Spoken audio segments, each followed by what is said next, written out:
In case y'all wondering, I'm driving. But in the meantime, while I'm driving, I want to talk to y'all. I know I made a video earlier. I don't know if it was Friday. I made the video about rejection, abuse, and hopefully y'all check that video before y'all check this one out.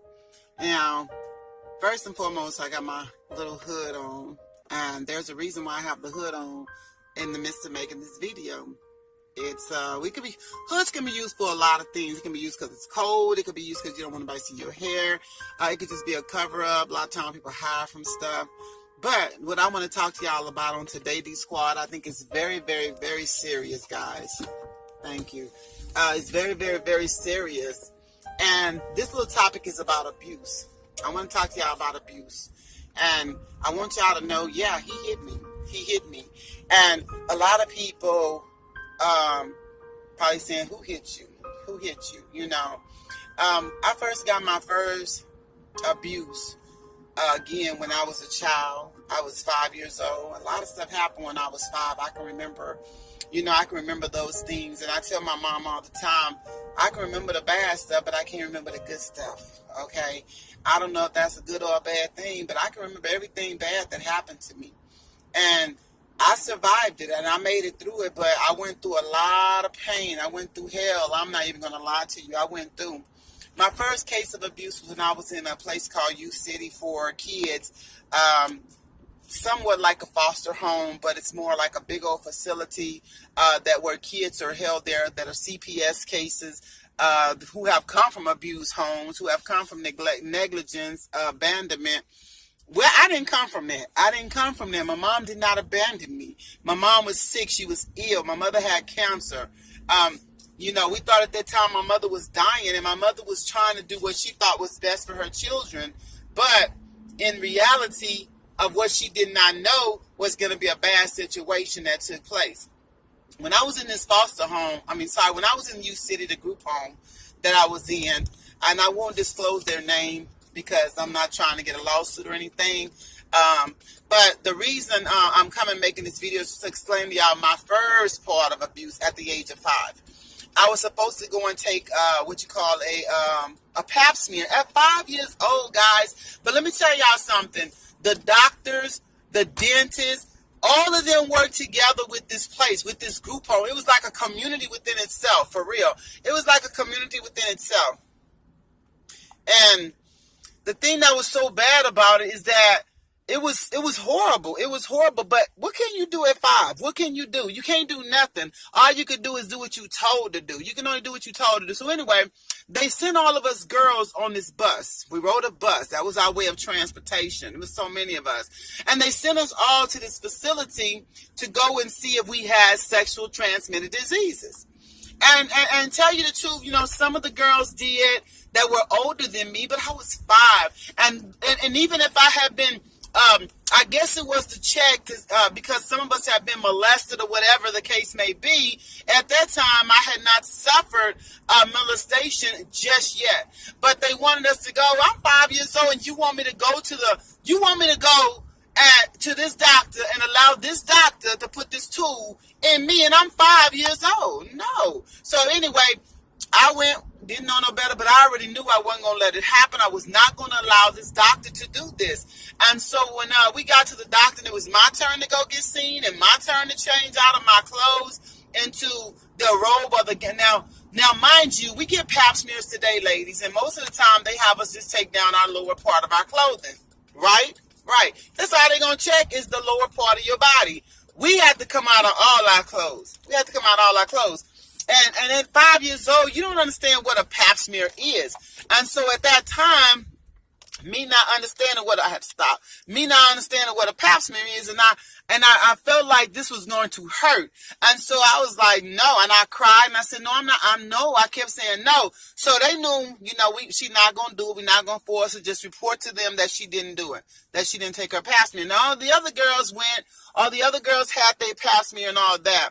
So when we got back to the house, I already knew I was probably going to be in trouble, but I didn't know I was going to be in as much trouble as I really got into.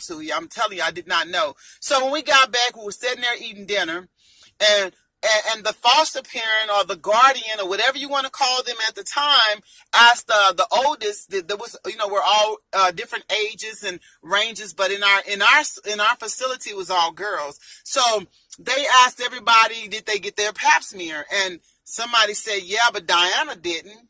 And I was like, no. So the question she asked me, why didn't you get your pap smear? And I was like, because I was scared. I'm 5 years old. I'm 5. You want me to go and get a pap smear? And I'm scared.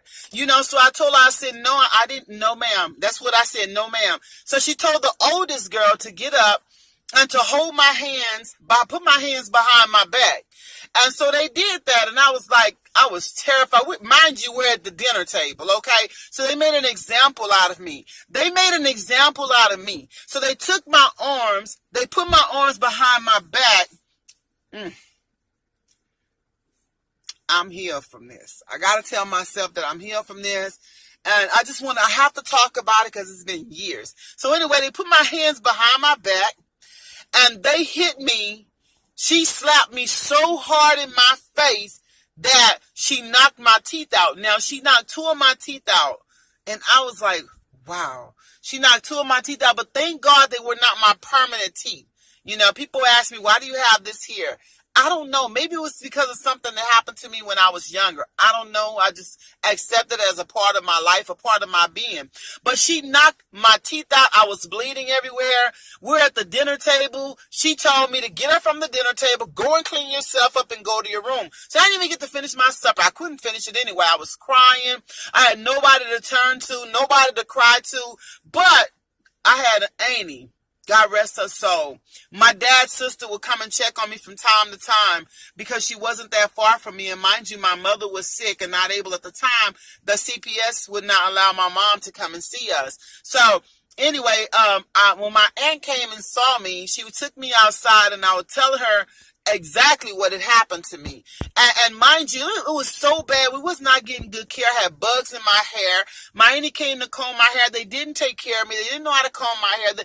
I'm an African American, guys. We need oils in our hair. So anyway, I ended up getting, I guess they were lice in my head. My auntie actually got tweezers and began to pick those lice out of my head. And then I told my auntie what happened to me. I told her what happened, how they had hit me, how they hurt me. She got in touch with my mom and told my mom what happened. And my mom got a lawyer, and my mom sued them, and they removed us from there. Man, there's so much I could tell you that happened. But that's just a little part of my first sign of abuse is when I got my teeth knocked out by an adult at the age of 5 because I would not take a pap smear.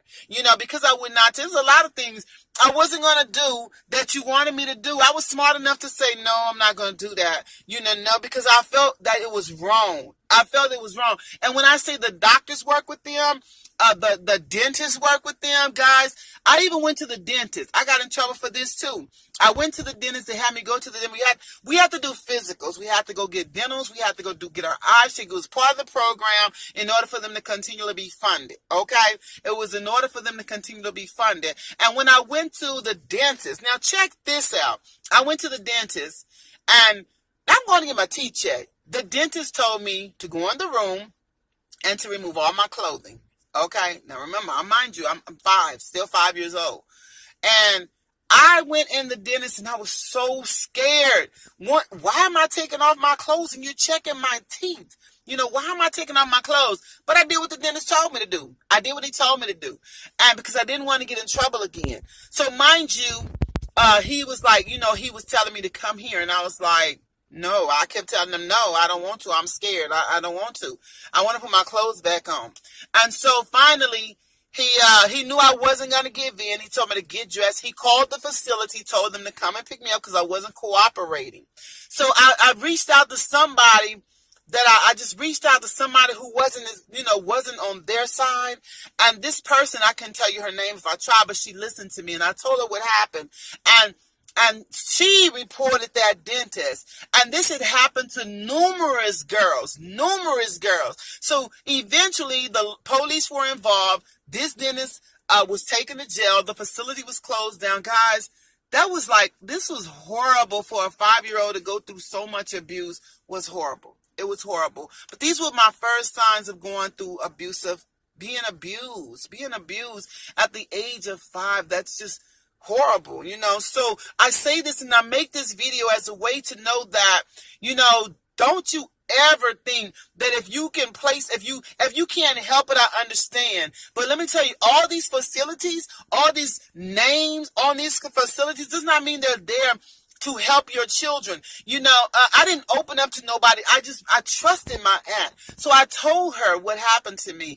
And thank God I opened my mouth up and that I did, because y'all, it was a nightmare there. We went through so much, my brother, my sister, and we went through so much there that nobody knew, because it was a world inside of its own world. So anyway, guys, I just wanted to share that with you. Some of the abuse, that's just a part of the abuse that I'll be talking about, but I'm free from that. And let me tell you something. If your kids are watching this, do not be afraid to let somebody know if somebody is touching you in some type of way, if somebody is harming you or bullying you or sexually abusing you. Do not be afraid to let somebody know. It's very important that you open your mouth up. If you just find somebody you could trust, find somebody that you could tell, and get some help. I hope that this helps somebody. If this video helped you in any kind of way, make sure you subscribe. Make sure you like this so that I can continue making these videos so you too can see that it's necessary. I have to reach 1,000 subscribers and stay active. Make sure you like and comment. Comment if you've been in any kind of abusive relationships. Comment. Let's talk about it. I guarantee you I've been through it too. God bless you. And as always, I always send you out with a morning kiss. I love you, D Squad. You're the best squad. I'm sharing my life with you because I want to be able to help somebody. You can be free from this. God bless you. Here's your morning kiss.